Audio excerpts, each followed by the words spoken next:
Here's a brief summary of some of the latest developments this week in Palestine. In Gaza, Israel continued to break the ceasefire by killing and injuring Palestinians in airstrikes and drone attacks, and by sustaining the brutal siege on humanitarian aid and necessary equipment to feed people, rebuild infrastructure, and save lives.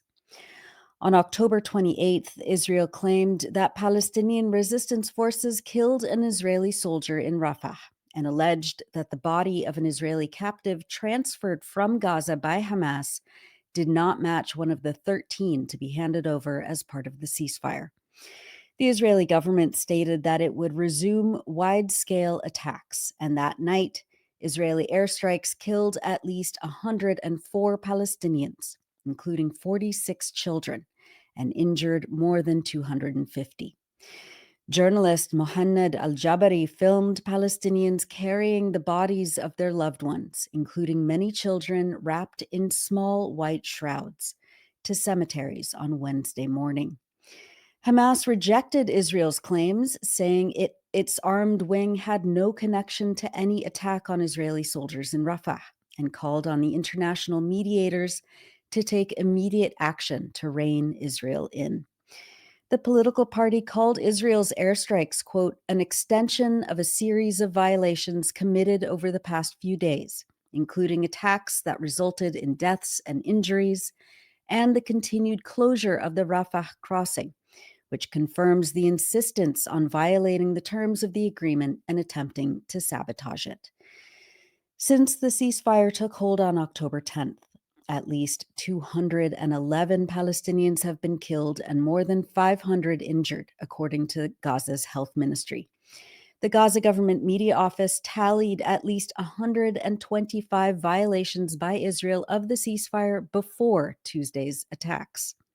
Included in that number were at least 52 shooting operations directly targeting civilians, 9 incursions of its vehicles into residential neighborhoods, crossing the so-called yellow line, in addition to 55 shelling and targeting operations and 11 bombings of civilian buildings. 21 citizens were arrested in various areas of the Gaza Strip as well, the media office stated. On Monday, an Israeli drone strike near Khan Yunis in the south killed at least 2 Palestinians. In the aftermath of Tuesday's airstrikes, Gaza's civil defense spokesperson Mahmoud Basal said that rescue workers were still trying to recover the dead and wounded from underneath massive amounts of rubble. Hospitals were overwhelmed with injured people, he said. Reporter 𝐓𝐡𝐞 𝐄𝐥𝐿 captured this clip of a rescue operation on Tuesday night. Basal said, quote, what is happening in Gaza today is a disgrace to humanity and highlights the international community's complicity through its silence in these violations. The continuation of these crimes amidst the world's silence is an unforgivable moral and humanitarian failure, Mahmoud Basal said. Al Jazeera's Hani Mahmoud stated on Wednesday that emergency medical staff at Al-Shifa Hospital in Gaza City were reporting that their patients were coming in with severe shrapnel injuries from the Israeli missile strikes. Quote, the bombs and drone missiles fired by the Israeli military are packed with shrapnel, nails, and pieces of metal. And when they explode, that flies at very high speed and pierces through bodies.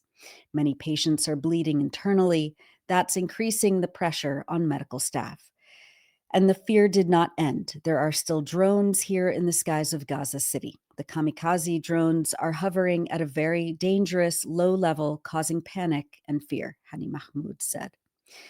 On Wednesday, October 29th, 2 Palestinians were killed in the northern city of Beit Lahia after Israel claimed it targeted a weapons storage facility, in direct continuation of attacks even after it announced it was back to abiding by the ceasefire following the massacres on Tuesday. Euromed Human Rights Monitor stated that, quote, Israel's genocide in Gaza has not ended. It has merely shifted into a quieter, less visible phase. By maintaining the siege and allowing intermittent attacks that kill civilians, Israel sustains a gradual process of extermination, while the world falsely claims the genocide has stopped. More Palestinian bodies were returned to Gaza this week by the Israeli military, many showing indications of torture and field executions, and many were returned unidentified. 41 bodies were buried with dignity in southern Gaza on Monday. Journalist Tamer Keshta captured this clip of civil defense workers preparing the bodies for burial. The health ministry in Gaza announced that it was opening up a new civil office to work on identifying the remains of hundreds of Palestinians who have been returned to Gaza by Israel without any identifying information. The ministry also launched an online portal to help families identify their missing relatives. On Wednesday, approximately 100 bodies of Palestinians belonging to the al-Shaheibar family, who were massacred in November 2023 in the Sabra neighborhood of Gaza City, were finally recovered and buried by their surviving relatives and community nearly 2 full years after they were slaughtered. Reporter Syed Hezbollah filmed the preparations in this clip. Euromed Human Rights Monitor had carried out initial documentation of the series of massacres. According to their research, the attacks, quote, which took place over 2 days, November 17th and 18th, 2023, saw the use of aircraft and drones to target residential buildings, civilians inside their homes, and those attempting to bury relatives killed in earlier attacks. As civil defense crews try to recover thousands of Palestinians still missing and buried under the rubble caused by 2 years of Israel's ongoing assault, Israel maintains a total blockade on heavy machinery and recovery equipment. But it did allow in several heavy vehicles from Egypt in order to only locate and retrieve the bodies of the remaining Israeli captives. Reporter Issa Siam captured Egyptian heavy machinery operating in central Gaza on Monday. Drop Site News' Jeremy Scahill talked about the double standards in the context of whose bodies are deemed more important to recover on Democracy Now! Earlier this week. There are believed to be roughly 13 or so bodies of Israeli captives left. The great Yemeni cartoonist Kamal Sharaf had a piece of art the other day that showed a camera snaked to a piece of construction equipment, pummeling through the ground past dead Palestinian bodies to try to find one Israeli body. And, everything that Israel has accused the Palestinians of, Israel does as a matter of doctrine. The confession, the accusation is the confession, and we've seen that for 2 years. Donald Trump said, what kind of sick people hold dead bodies? Israel, since 1967, has had a policy of holding the bodies of Palestinians. As of before the genocide, there were believed to be more than 720 Palestinian bodies being held in coolers and numbered graves by Israel. There may be as many as 1,500 Palestinian bodies held by Israel since October 7th. So estimates are more than 2,000 dead Palestinian bodies are being held by Israel right now. One Palestinian political prisoner, his body has been held since 1980. Jeremy Scahill on Democracy Now! Earlier this week. Turning to the occupied West Bank, we continue our reporting on the escalating attacks by Jewish Israeli settlers and soldiers on Palestinians. My colleague Tamara Nassar reports that in the first 2 weeks of the olive harvest season, which began in October, the UN monitoring group 𝐓𝐡𝐞 documented more than 85 harvest-related settler attacks on Palestinians and their property across 50 towns and villages in the occupied West Bank. The following is from Tamara's article, Olive Harvest Season Marked with Assault by Jewish Settlers, published on Wednesday. More than 110 Palestinians have been injured, 50 of them by Jewish settlers and the rest by the military. Settler attacks during the harvest season have ranged from violent assaults on farmers, theft of olives and harvesting equipment, and cutting down or uprooting trees, to obstructing access to land, among other violent attacks, including burning cars belonging to Palestinian residents. In many incidents, Israeli soldiers accompany the extremist settlers, either standing idly by or actively assisting the attacking settlers, said Yesh Din, an Israeli group that monitors settler activity in the West Bank. Both settlers and soldiers, quote, have so far enjoyed complete impunity for attacks against Palestinians, even deadly ones, the United Nations Human Rights Office said on Monday. In the first week of October, settlers had already cut down some 300 trees, according to Yesh Din. The group said no arrests were made and shared pictures from the Palestinian villages of Kafr Kadum in the north and Sa'ir in the south. The number has grown at least tenfold since, with more than 300 trees and saplings, primarily olive, vandalized, OCHA reported. Tamara adds that these increasing attacks come on the heels of Israel's stated ambitions for further control, theft, and annexation of the West Bank. The UN Human Rights Office said that, quote, settler violence is escalating far beyond the olive harvest season, making life impossible for Palestinians in many communities across the occupied West Bank and leaving them with no genuine choice but to leave their homes. Even as Israeli politicians and lobbyists try to muzzle exposure of Jewish settler violence against Palestinians by calling it blood libel, settlers brag about the crimes they commit against Palestinians on their private communication channels.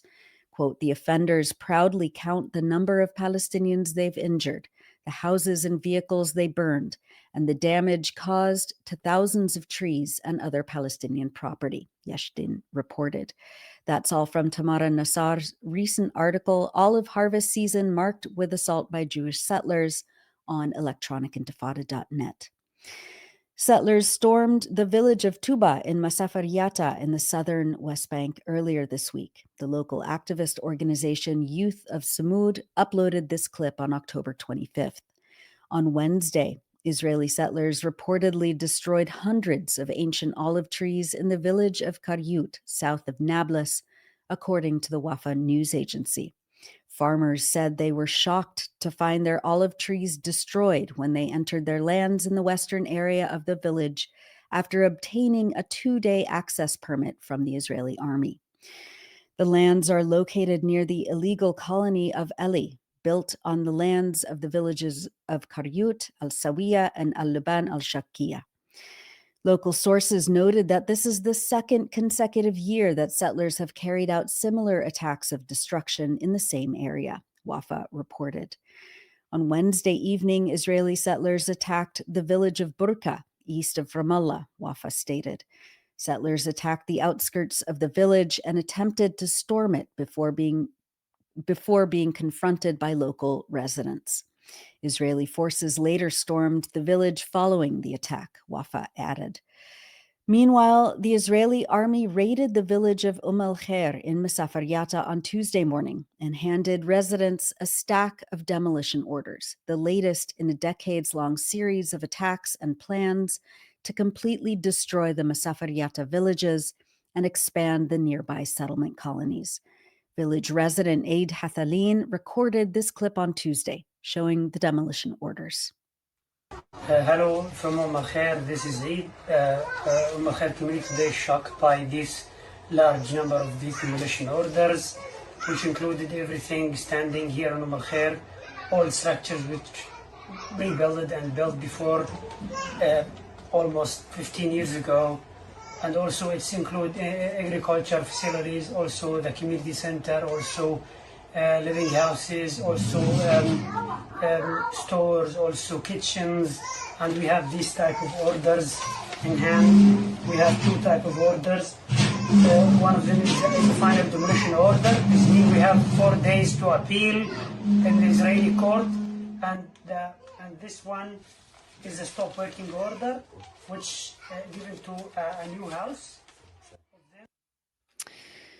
We've published many features on the Electronic Intifada in the last week, but we wanted to highlight Displacement Begins with a Scissors Cut by Isra al-Sigali in Gaza. Isra writes, quote, when the Israeli military ordered us to evacuate the north, I cut my hair.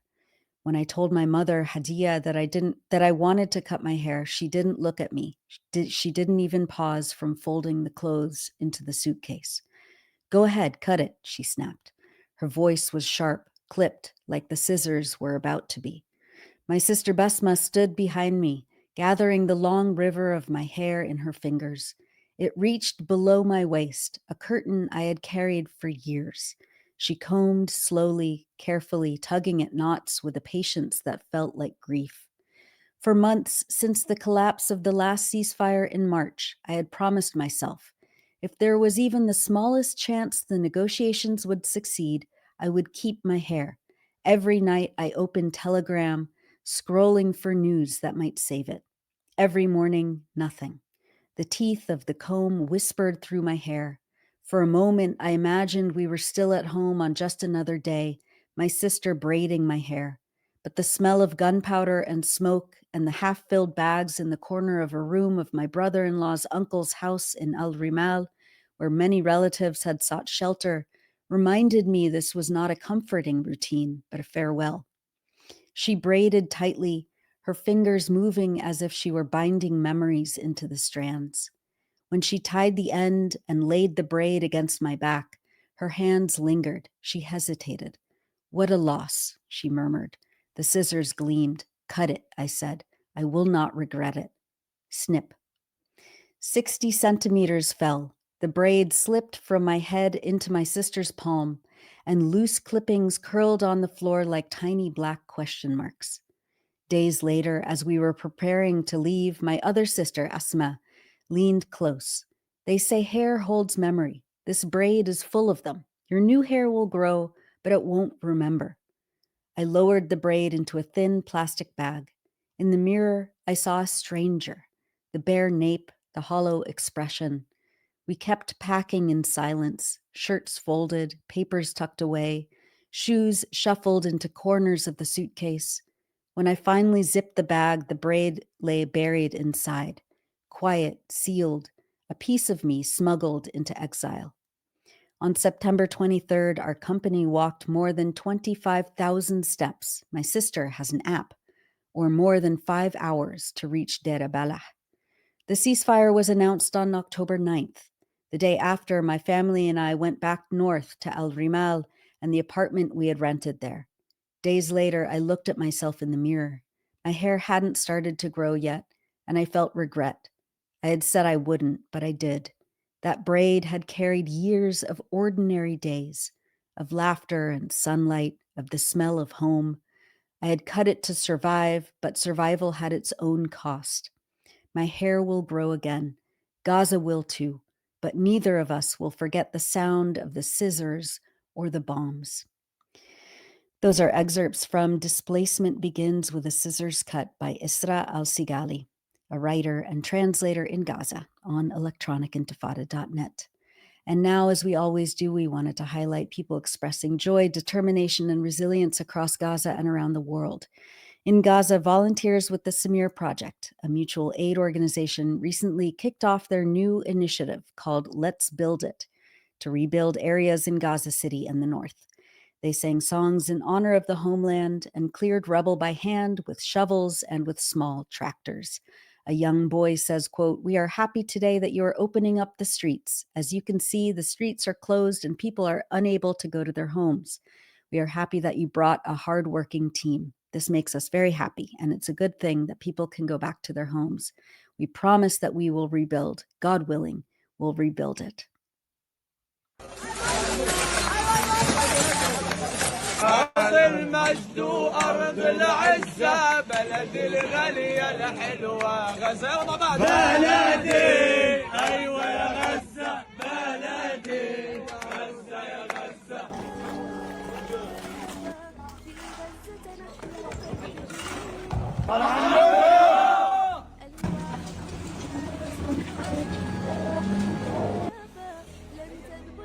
احنا مبسوطين.